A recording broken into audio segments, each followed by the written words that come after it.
Unique New York. Unique New York. The brown cow. Wait, is it? The arsonist has oddly shaped feet. It was funny. I was talking about that with my friend the last show we played, and he was cracking up. Is that how you guys warm up? No, I don't do that. I don't do any warm up. I pretty much like don't talk until I start singing. How now, brown cow? That's a legit one. So good evening and welcome to Show and Tell, a movie podcast. I thought you were going to say a movie about podcasts. Yeah, it could have been. That'd be an interesting movie. That'd be the movie we write. Yeah. Well, no, that'll be the story they write about us. Well, I think we'll write it about ourselves. Well, that's the likely scenario. I was being optimistic. Who wants to write? I don't want anybody else to deal with my life. I'll write it myself. But I'm Daniel Gilmore. I'm Jesse Hughes. So we're here today to talk about Intolerable Cruelty, which Jesse recommended to me last week. This is the bottom of the Coen brothers heap. It's probably the one that people know the least about, other than maybe the Hudsucker Proxy. No one knows what that is. That's an unknown one, yeah. I don't know, but there's like Blood Simple and Miller's Crossing, too. I've never heard of those. Yeah, exactly. That's what this show is all about. But, no, those are... I mean, pretty much if you're talking about Fargo, like, it's Fargo, Big Lebowski, No Country. Those are the three people talk about. Yeah, definitely. Coen brothers. Yeah. This one is more along the lines of Oh Brother, Where Art Thou, I think, in its goofiness. This is one of those movies, when I think about it, or when I talk about it, I just have a big goofy smile on my face because of just how out there it is. So the movie opens up, Simon and Garfunkel, Jeffrey Rush singing along to them. Can you go wrong? But he doesn't know the words. Right. Which makes the scene for me. Yeah. And this is one of 3 scenes Jeffrey Rush is in. Underutilized in this movie. Right. See, this is one of the things I love about the Coen brothers. They're they'll put. They're so good at characters that the opening scene of this movie is characters that you see for a total of like maybe 3 minutes throughout the movie, and it's still a great scene. Yeah. This is probably my favorite scene in the movie. Okay. Just, it's super over the top. Right. And, like I said, I just love Jeffrey Rush. Yeah. And the dialogue in it, because it's just do we even have a swimming pool? Yeah. Well, he's like, he starts putting in the order. Right. Oh, let me get some of this and this. Wait a minute. Do we even have Let me get a couple hoses. Yeah. And he's like, and he says something like the pool boy. He's like, I was porking your wife. Right. Then he corrects himself in the having relations. Then it's okay, as long as you're respectable about it. And just that whole scene for me. And then the gun comes out, and what is it? That's my primetime Emmy Achievement Award. And just shoves it up his ass. And then it jumps into the credits, and you're like, wait, what? What is this about? Which is again a Coen brothers thing. Mm-hmm. And then the credits come, and then it cuts to George Clooney's teeth. Right. My note there is just that he has kind of weird bottom row of teeth. Yeah. Well, I mean, that was what I thought when we were watching. It's a very even like arc along his top teeth, but it's weird. And then his bottom teeth are not completely straight, but they're very white, especially in this film. So then that's another really cool way of his character quirk. Exactly. It's a cool way of introducing this character quirk of his vanity, and he's having this phone conversation while his mouth is being held open for his doctor's appointment or his dentist's appointment. It's not even his teeth whitening. Like, I could do that in the mall now. Granted, this was 12 years ago. Right. But, and no, I just like, there's little callbacks to this when later Catherine Zeta-Jones visits him at the office. Right. And he opens up his cabinet, and there's like a bunch of liquor, and then he's got like toothpicks and scope in there as well. Yeah. And I was like, oh, that's a nice little callback. Does the gargle. Checks his teeth. Yeah, so it goes through the scene and kind of introduces what the movie's about, and it's divorce lawyer of George Clooney. So again, another really cool Coen brothers thing, like even this and like Oh Brother, Where Art Thou. If you look at the story, it's pretty boilerplate, like romantic comedy, but then just all the individual scenes are just so outlandish that it makes it, its own very unique film. Then it cuts to the next scene. It was it's the dad from Richie Rich. Edward Herman. Yeah, I love him. Like, I remember the first time seeing this, and I'm going, this is the guy from the Dodge commercials. Should he be saying the things he's saying in this movie? He's a family, he's on television all the time, but I'm a kid, and I'm just like, yeah. No, he's in a bunch of stuff. It's just my first thought when I see him now. It's just, hey, it's the dad from Richie Rich. And it's Edward Herman. In honor of his character from Richie Rich, which was also a double R name, his name is Rex Rexroth in this movie. So then there's the names in this movie. Miles Massey, Rex Rexroth, Marilyn Massey. Yeah, I love it. And honestly, like I don't really have too many notes for this movie because I was kind of watching it. So you can definitely lead the conversation in this. I don't like that's my issue too. I don't have a lot of notes from the plot and things I noticed. I have quotes. Like, it's just all quotes. Like I love just so many of the lines in this movie. And again, if we watched any Coen Brothers movie, I was about 20 minutes into it and I was like, this is probably a bad pick for a podcast because it's just a movie you just tell someone, go watch it. You don't really talk to them about it. You just go watch it. And then they come back and go, yeah, that was hilarious. And yeah, it definitely had some very good lines in it. I just found myself, I was watching it, none of the characters in this movie are relatable and or likable. I find them likable. I don't like because they're all just like really money hungry people, and or like they're like unscrupulous. I find them likable because each character at some point in the movie, maybe with the exception of Marilyn, makes you laugh, which is likable for me. Not relatable, which is again, Coen Brothers movies are so outlandish. Most of their characters aren't. Yeah, so set in its own universe that it's hard to relate. But it's entertainment. It's like going to a show and watching people perform. That's really what is happening when you're watching a film by the Coen Brothers. Yeah, but at the same time, just get off a little talk. You could watch, again, we'll just say the two that, as far as Our Brother Where Art Thou. Right. And Fargo and Big Lebowski. You could get behind, well, maybe not so much Fargo as it's true crime. Right. But you can watch, Big Lebowski or Oh Brother Where Art Thou, and there's at least the characters are likable and or relatable in some way. I would say they're as relatable as they are in this film, and then as likable as they are in this film. I wouldn't say this is like the best Coen Brothers movie. No, I'm not like saying it's bad or anything yet. But yet. No, but what I'm saying is just like you watch the dude, and the dude's kind of an everyman, right? But I was just like I think here, like in the first scene where you see George Clooney's character, she's like, "Oh, he took pictures. I was having sex with the guy." Like, no, he was having sex with that guy. Right. Yeah, I put that down as was it in fact he who was sleeping with the pool boy? And then the little facial take. And, no, okay, and he went for it. Well, I'll take the case. Yeah, exactly. He's like, I got this.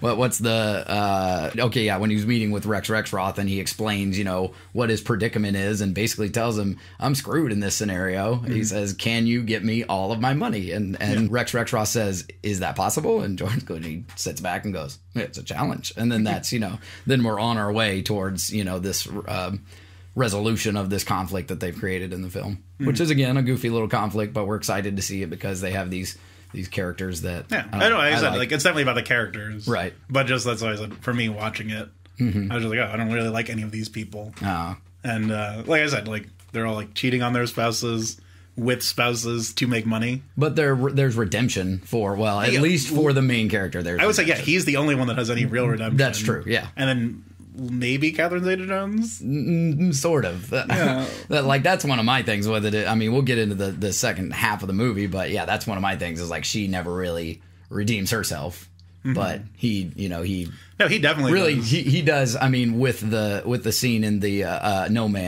Man group, where he renounces his job and he. Yeah, but then he immediately, once he finds out he's been duped, goes to have her hires murdered. a person to kill her. Exactly. Yeah. No realism here, and no. I'd agree with the issue of relatability because towards the end of the film, it's just like, wait a minute, they just tried to kill each other and now they're making out and that's it. So yeah, I can agree with that as you get towards the end of the movie. And I said like obviously it's a film. There's suspension of disbelief, and it's supposed to be these larger than life kind of characters. Right. So I forgive it as far as that goes. I think that's probably what I do. I would actually agree with you to an extent.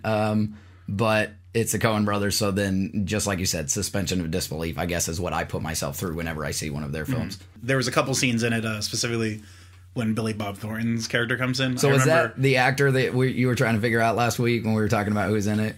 Probably. As soon as we finished the podcast, I was like, oh, Billy Bob Thornton's in it. But he's not in a lot of it. But it was probably him. But I specifically remember the trailer just for his scene. Right. When she introduces him to Max. Okay, yeah. And that's the scene that sticks out in my head, but I don't remember like anything about the movie as far as the trailer goes. I don't think I saw a trailer before I went to see it. My next note is pretty much the end of the movie. I think this is an issue with some Coen Brothers stuff, is there's just like kind of superfluous characters in it. Like Cedric the Entertainer. Oh yeah, being hilarious. Gus Petch. Yeah, his character's funny. Yeah, and like he has like a good tagline or quote or whatever catchphrase you want to call it, but his like doesn't really serve the plot at all, other than he brought the sex tape in.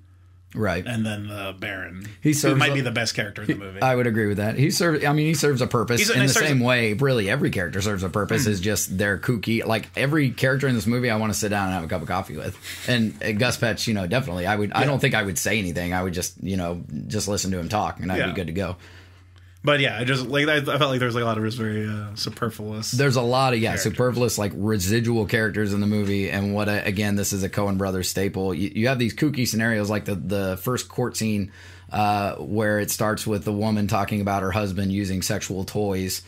Which I wanted to see the toy she was talking about. Exactly. Like she starts talking and I want to continue to listen to what she's saying. And then they go to George Clooney and I can't remember the actor, but Wrigley is the character. Again, another really cool. He was the other character. He was like the best character in the movie as far as somebody being like an okay person. Yeah, I would agree with. And I think that's why he was there. But then they start talking in the courtroom scene and then the woman's in the background and I'm still trying to listen to her, but then I'm listening to them because they have this really funny back and forth rapport.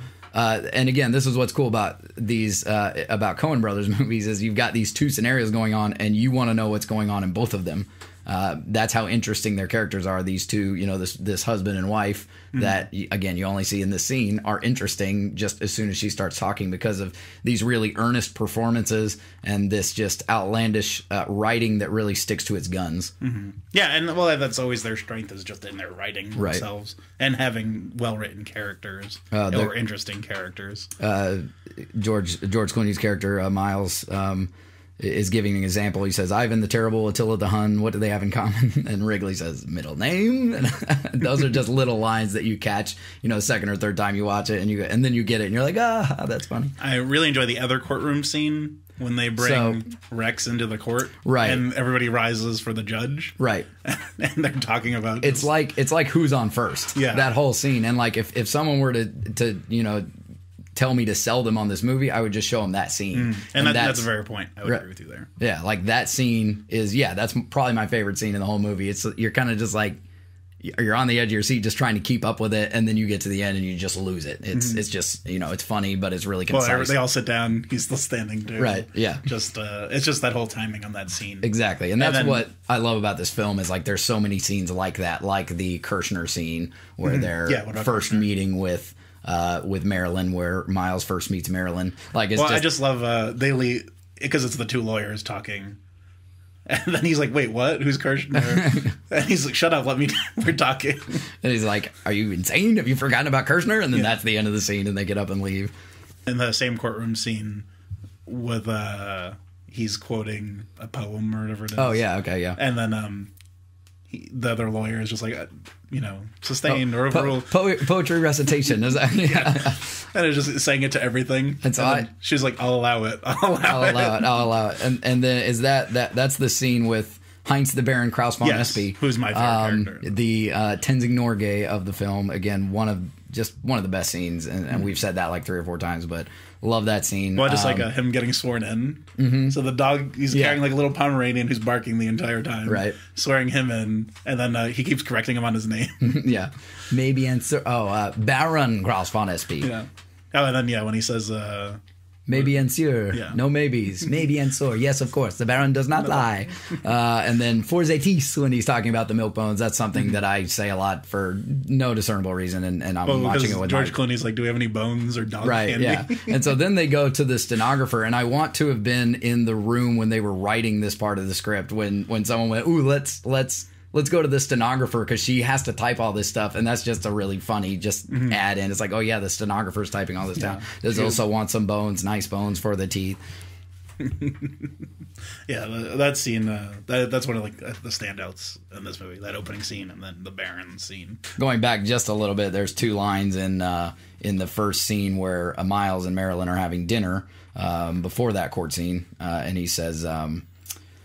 Rex told me that you were the most beautiful woman he'd ever seen. I didn't expect the most beautiful woman I'd ever seen. Great pickup line. Yeah, it was fantastic. Great pickup line. And then whoever loved that loved not at first sight. It's from a poem or a play or a prose, something like that. I can't remember. I've heard that before too. I didn't bother looking up where it was from. Right.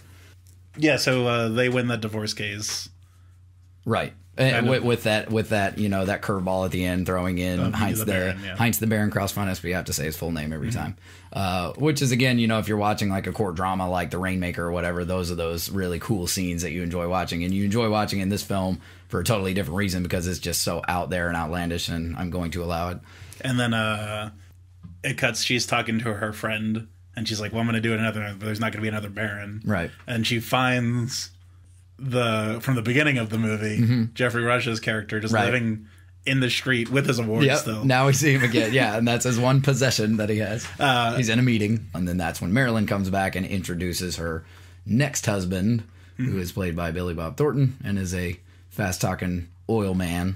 And then I love the scene where he pulls her away from him, pushes her into a corner, asks her what's up, says, I just want you to know I'm serious, you can't get out of this. And then she says, is that all you want? And then he kisses her, and then she says, I could have you disbarred for that. It was worth it. Love that line. And then you fascinate me as she's walking away. George Clooney's timing in this movie is absolutely flawless. This is like peak Clooney. I would say so. When Clooney wants to be good, or is being directed well, maybe it is. Yeah. He is good. Absolutely, yeah. But then there is also... like Batman and Robin. Well, yeah. What can you do? Have you seen the trailer for Hail Caesar, the new Coen Brothers movie? I have not. It looks so good. Like, we've all got to go see it. Well, I'll watch any Coen Brothers movie. Absolutely. But I haven't watched a trailer of theirs in a while, and I don't watch trailers, but we were in the theater. Well, same thing. I don't think I've seen any trailer for any movie out right now. Yeah. So then we got The Wedding, and then... the Wedding's just a great scene. Anyway, I think we should be a duo of singing preachers. Well, I wanted to do that. Everybody in my band, at the time, my piano player isn't right now. I don't think my bassist is either. But my ex-guitarist now, myself and my drummer, we're all licensed reverends or ministers. Heck yeah. So we were like, we need to do something to incorporate music in weddings. So this is exactly what I had in mind. Yeah, he would need a little amp because it's kind of unrealistic that everyone can hear his guitar. But yeah, I love the corny magic. Yeah, the corniness of the ceremony, and just that guy is just perfect at what he's doing. Beautiful wedding. Beautiful wedding. You've got Wrigley crying after just every line, every vow. The closer they get to marriage, he's trying to stifle his tears. But again, why I liked Wrigley as a character in that movie. Because he's a tender-hearted, he cares. He cares about other people. Everybody eats berries. Oh, yeah, you got the berry spoons. The berry spoons. I got the berry spoons. And then this is when Miles Massey, George Clooney's character, is coming unhinged because he has met someone who is like him, and he cannot, which, really is what draws him to her. He can't nail her down. He can't figure out what she's doing. He can't figure out how to get to her because she is conniving like he is. She has a plan like he does, and he can't figure it out. So you can see him coming unhinged. He's yelling at Wrigley for buying berry spoons. No one needs berry spoons. And then there's a time cut 6 months later, I believe it was. Right.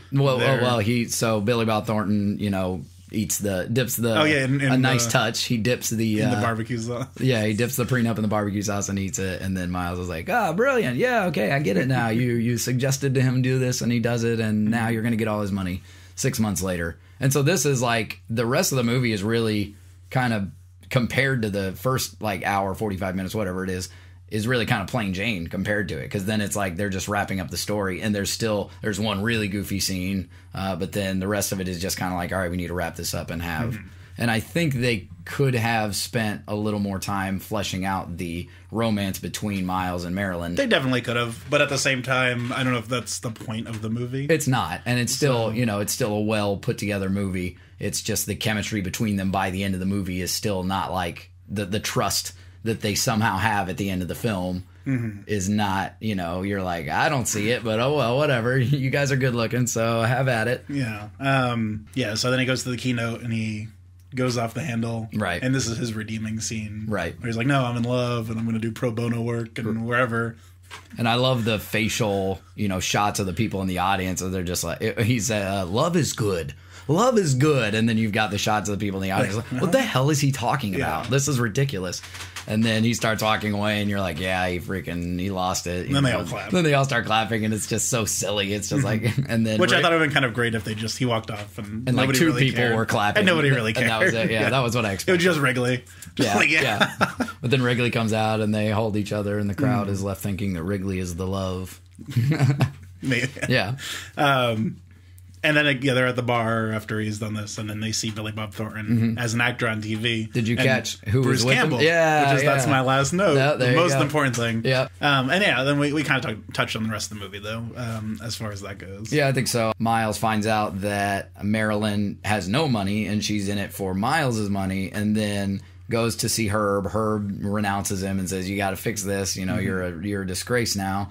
And then Miles. He wouldn't even say it was him. He disgraced their company, right? Because his name is on there as a partner. Yeah, and then Miles and Wrigley are just suddenly they want her dead. It's just like, well, this is the only solution we have. She's a terrible person. Let's kill her. And that's just that's very Coen. It's the most ridiculous thing they can get to. And then they get that call. I'm like, no, she has all this money because Rex had a heart attack while he was banging 10 girls. Exactly, yeah. Which I love that scene too. I love that character trait of his that he's obsessed with trains. Yeah. Well, yeah, a silly Who thinks man. Of that? It's a silly man in the courtroom scene with him. And he just starts choking the Baron. Right. I like trains. I like trains.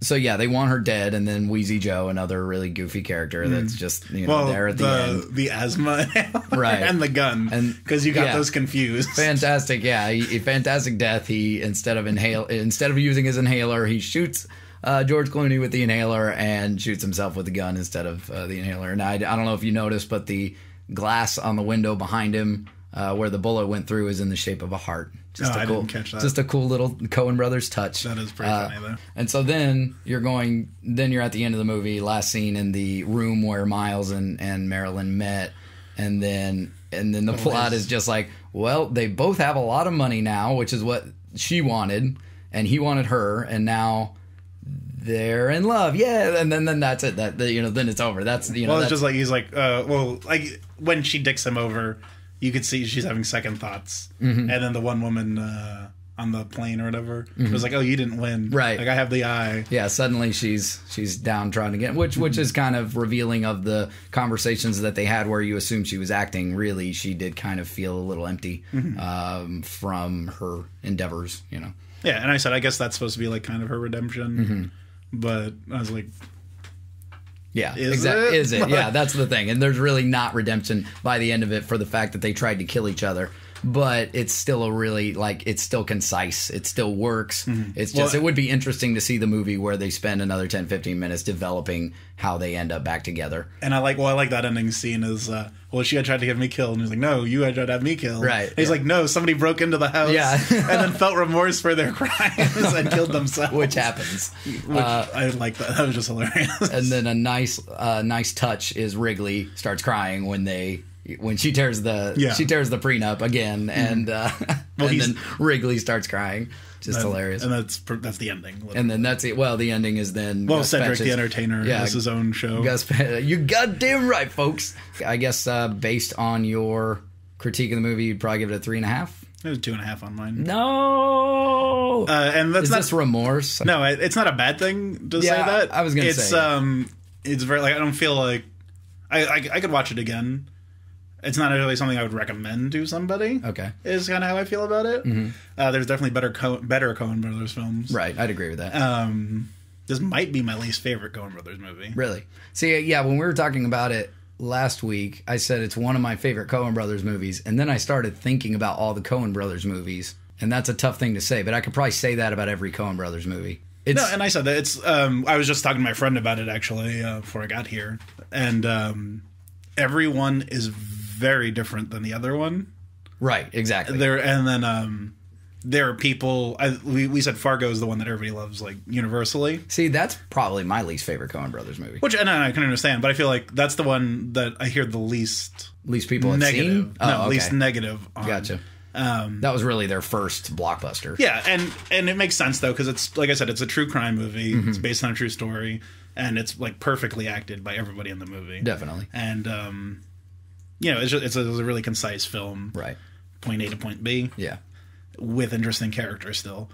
While other movies, people are very divided on, because there's people that love Big Lebowski, and there's people that hate it. Who hates Big Lebowski? I've met plenty of people. Show them to me. All right, we'll talk to some people.